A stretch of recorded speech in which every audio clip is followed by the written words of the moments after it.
Folks, we are in for a treat this morning. This is a guest who we'd spoken with about this time last year. Dr. John Boyd Jr., who is the president of the National Black Farmers Association. He spends most of his time on his own farm, running and managing that, but the rest of his time is dedicated being a constant voice for change and advocating on behalf of Black farmers. Dr. Boyd, it is such a pleasure to have you back with us this morning. Thank you for being here. Thank you for having me. Thank you very much. Absolutely. The last time you were here, we were talking about the appointment of one Tom Vilsack to the USDA, and you had voiced that there was a lot of concern on behalf of some of the Black farmers because of the past history with Secretary Vilsack. And I thought that was going to be one of the biggest challenges for the Black farmers, was managing how Secretary Vilsack was managing that space. And then we found out that Black farmers, along with other farmers who had been part of a group of folks who had been marginalized and discriminated against by the USDA, that there had been some money that was set aside for you as a part of the coronavirus recovery package. And we were thrilled. Our audience was thrilled. But something told me, don't pop the champagne bottles just yet, because these things have a way of going to the wayside a bit. Can you update us on what is the status currently for those funds that were set aside that were designed to help meet the needs of farmers who had suffered through decades of discrimination at the hands of the USDA? Absolutely. And again, thank you for having me. The request for debt relief for Black and other farmers of color is a decades-old request from myself and others who were trying to get debt relief into two of the Black farmers' settlement, and we never got injunctive relief. Injunctive relief included debt relief for loans forgiveness and the land out of federal inventory, and Black farmers didn't get out of those things, out of both of the settlements, which is why I went back to Congress to try to get it done. In 2016, the measure was in the Farm Bill, included in the Farm Bill language, and it was stripped out during the conference when the House and Senate came together. They took the language out, and we were able to get it done, as you just said, under the COVID relief spending package last March of 2021. And I was the first to say this is a good thing to get debt relief, a decades-old request that many Black farmers were elated to hear the news that their loans would be forgiven at USDA. And then all of a sudden, white farmers started suing us in federal court. And so far, there's 12 different complaints in various states, including Texas, Wisconsin, Florida, and others. Two of the courts issued a temporary injunction, one in Florida and one in Texas, that simply says we can't get the money. So now the National Black Farmers Association filed amicus briefs and motions to intervene in all of those cases. And we've really been struggling raising money to pay these various law firms in these different states. We have to have licensed attorneys to do business in Florida and Texas, and anyone who understands how this is, it's been an uphill battle. And we've been on the defensive in all of these mechanisms. But here it is, white farmers sued us to block a little bit of aid to Black and other farmers of color. And they said it was unconstitutional, that the Black farmers receiving it would be harmful to their farming operations. And it's anything from the furthest of the truth. And they said it's a new loan program that excludes whites. None of those things are true. When it was white farmers who received all of the debt relief, people, ALL, all of the debt relief that I was trying to get debt relief, as you just heard me describe for over 3 decades, it was white farmers who was getting all of the loan servicing at USDA. And that's what this includes. Loan servicing is part of included debt relief, loan reamortization, loan scheduling. There's a lot of things that the government can do before they take your farm. They were taking Black farmers' farm in the form of 30-day notices where we had to pay all of the money up front. And white farmers were given debt relief on millions of dollars and loan requests around the country. So I want to be very clear. It was white farmers, primarily white men, who received all of the debt relief from our federal government, the Loan Servicing Agency, 1951S. And it was clearly Black farmers and other farmers of color who were not getting the debt relief. And that's why I chose this measure to go back to Congress. And these complaints are filed in conservative judges and courtships around the country. So I want to be very clear. They really strategically picked these courts to sue us in, that they thought these courts would look upon their request favorably, and 2 of them did. So we're really playing catch up, and we're doing what we can to defend ourselves in these cases. And in our amicus brief, I laid out all of the history about Black land laws and the horrific numbers, how white farmers get the loan request done in 30 days, and it takes 387 days to process a Black farm loan request. And the top 10% in the U.S. Farm Subsidy Program receive over $1 million per farmer, and the average subsidy to a Black farmer is $200.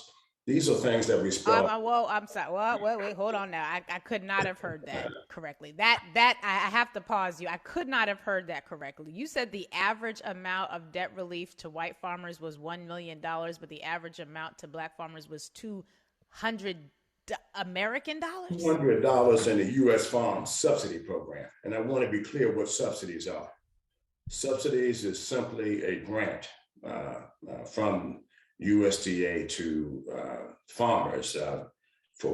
They could say that there was a bad season, a drought or whatever, and if the government would make up the difference in the cost per acre.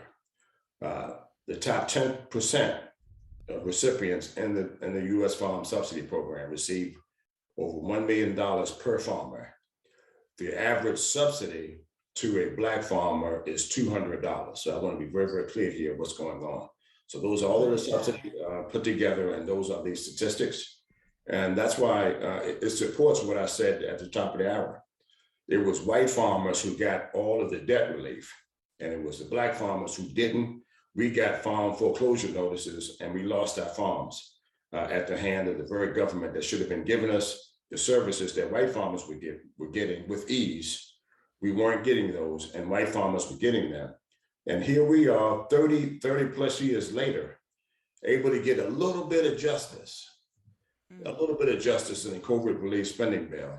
The President Biden did sign into law that we can get it, people. So this goes around and in circles above our body, so to speak. And it goes back to the hate, the Black and white hate in this country, where these are simply white men who said we don't want Black men to get anything in this country. And I think what's happening here supports that statement because it is the farmers that are suing us in federal court.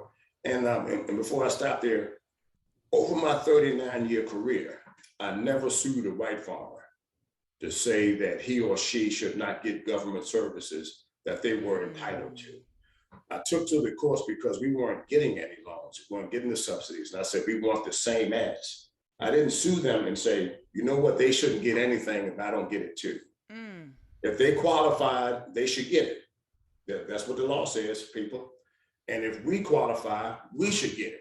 That's what the law is supposed to be about in this country. So I want to be very clear here. I never sued white farmers to say they shouldn't get government services if they were eligible for it. I simply said if we were eligible, we as in Blacks and other farmers of color, we should get the very same. So I guess I presumed that there was no history of a white farmer suing the government on behalf of Black farmers. I searched, sir, I did not find it, and I don't actively practice or take cases right now, but my legal research skills are still pretty up to par. I could not find a single lawsuit where a white farmer said, stop giving me all this money. It is unfair that these Black and non-white farmers aren't getting any. I demand equity in distribution of resources. I couldn't find it. I presume it doesn't exist. And my question to you now is, and one of the things that this is so important for the audience to understand, you're listening to Lurie Daniel Favors here on SiriusXM's Urban View in conversation with Dr. John Boyd Jr., president of the National Black Farmers Association. There is a lot of effort right now going into securing a variety of packages, economic packages, packages that are designed to ameliorate past harms that Black people have experienced. We have the Reparations Commission out in California. Evanston, Illinois had a reparations package. Various municipalities are grappling with this. And what we traditionally have seen is that whenever there was a benefit that was designed to address past harm that Black people, non-white people have experienced, white people save their day. They rush on into court and they block the distribution of that benefit. You said that these farmers shopped around their case. Listen, the audience, I told y'all I want y'all to listen for. They shopped their cases around until they found conservative courts with conservative judges that were likely going to view the world in the way that they did. And those judges put a wholesale stop on the distribution of these dollars. I know it costs a lot of money to hire attorneys to defend a lawsuit. And sometimes you are so busy defending lawsuits, you can't even get to the offensive side to where you are now filing to get what you need. Talk with us about the current state of play. Those two judges have said this money cannot move forward. In addition to the amicus briefs that you filed to help inform the court, what proactive postures would you like to be taking if you weren't so busy managing the defensive posture that these lawsuits? I would like to be filing a national lawsuit on behalf of Black and other farmers of color, suing the government for those past remedies, those subsidies and land that we never got. This measure came out of a piece of Cory Booker, Black Farmers for Justice Act. And that's right. We done it strategically. We said, well, let's take a little bit out and see if we can get it done, and then we'll come back later and get the rest done.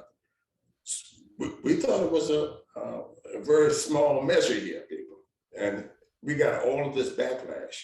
Anytime you put the word Black and money in the same sentence, all hell seems to break loose from white America. But they said we're past discrimination, we're past some of the things that happen in this country. But anytime there's aid that should go directly to Blacks, they don't want you to get it. And that's the bottom line here. This is a clear issue. If anybody's confused about race relations in this country, here's a clear example. $5 billion for Black and other farmers of color. Other farmers of color include Native American, Hispanic, and Asian American. Those were the farmers that were eligible to participate under this measure. White farmers say, oh no, we can't let these people get any money because we want it all. Many money's out there, we need to be getting it. That's not the America that we're supposed to be living in, people. It's supposed to be a melting pot. And if I qualify and you qualify as a Black woman under those same measures, then you should get the monies when they get it on time and all of these things. So there is a difference, a clear difference. And I think this is a clear example for people who are on the fence and struggling with their race identity in this country. You need to wake up and look to see what's clearly going on with Black farmers in this country. It's a second-tier media story, which means it doesn't roll in ticker tape all day on CNN and MSNBC and Fox News and Associated Press. It's a second-tier story. It should be a first-tier story on how whites are suppressing Blacks in this country by not letting us get the resources that we fought for. I want to be real clear. They didn't give us anything in the COVID bill. We marched and traveled and protested with mules and tractors to Washington to get as far as we did with this measure. And it shouldn't have took over 3 decades to do, people. When white farmers are in trouble, America comes the same season and bails them out. We bail out the banks, we bail out the auto industry, but we won't help the oldest occupation in history for Black people, which is farming in this country. America's failed Black farmers in this country. It's failed Black people. What were some of the reasons that were given for why the lawsuit couldn't move forward? You mentioned a few other past bailouts. You almost stole my thunder there. I was going to talk about, didn't we bail out the banks and we bailed out the auto industry? Like I distinctly remember controversial votes where trillions of dollars were given over to industry to ensure that they would have access to what it was that they needed. How is it that the courts have seen seen it fit to distinguish Black farmers and the other farmers of color from all of the other groups, be they car manufacturers, be they white farmers. How was the court able to distinguish your group as being undeserving of the same sort of bailouts that traditionally have not been problematic when they're going to white people? Well, I'm going to be very clear here. What these white farmers are saying is it's reverse discrimination. That's what they say. But it's not reverse discrimination when you receive all of the debt relief, ALL people, all of the debt relief, all of these decades, all of these years. You got it with ease. Now you don't want to get the person who was eligible for it that didn't get it, which were Blacks. I was eligible for debt relief and I didn't get it. Even after the Secretary of Agriculture, Dan Glickman, ordered the county supervisor, the person who was in charge of my loans, ordered him to provide debt relief to John Board. He still didn't do it. So here you got the secretary, the highest office in USDA, ordering a local county office to provide debt relief that I qualified for. I want to be very, very clear. Eligible for, qualified for, and didn't get it. We're white farmers in my county. We're getting debt relief with ease. And they were really snickering and laughing behind my back. Well, boy, you should be getting debt relief, man. We got it, and we've been getting it. That's the type of discrimination that Black farmers faced and that white farmers didn't. And here they are, got the audacity and the utmost nerve to say it's reverse discrimination. They don't know, white farmers don't know what discrimination is. They ain't never been called nigger. They ain't never had their applications torn up, thrown in the trash can. They ain't never been spat on. I'm using Black dialect. They ain't never experienced any of these things. Right. They got the audacity to say something about reverse discrimination when you've been getting everything your whole life. And that's what's wrong with this country. They've been too good to white farmers and too bad to Black and others, Native American and women and Hispanic and Asian Americans. They dumped on these targeted group of people. And the only way you could get the real money is to be a white man in this aspect.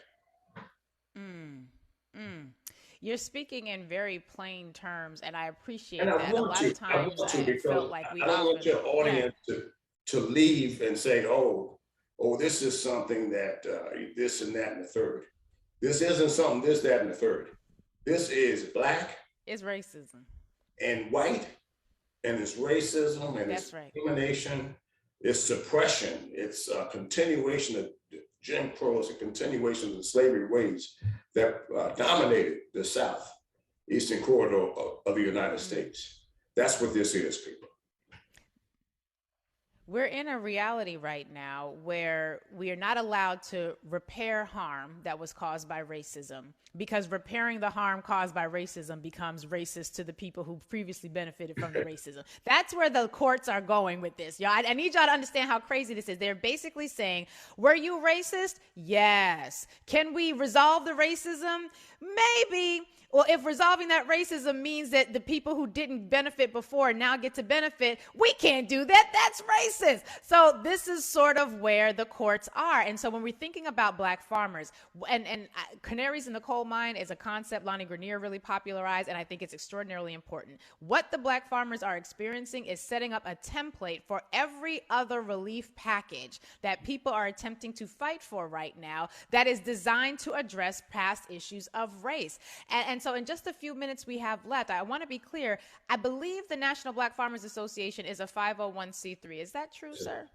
Yes, we're 501c3. Okay, so which means you are able to accept donations. And I'm saying that because lawsuits cost money. Y'all heard what the man said? They are in defensive mode in 12 lawsuits.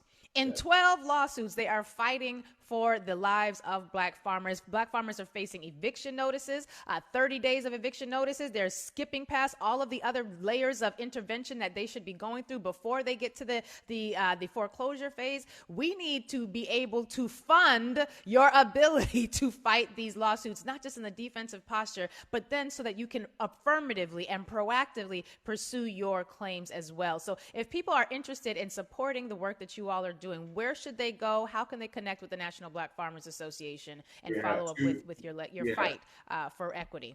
And thank you for that.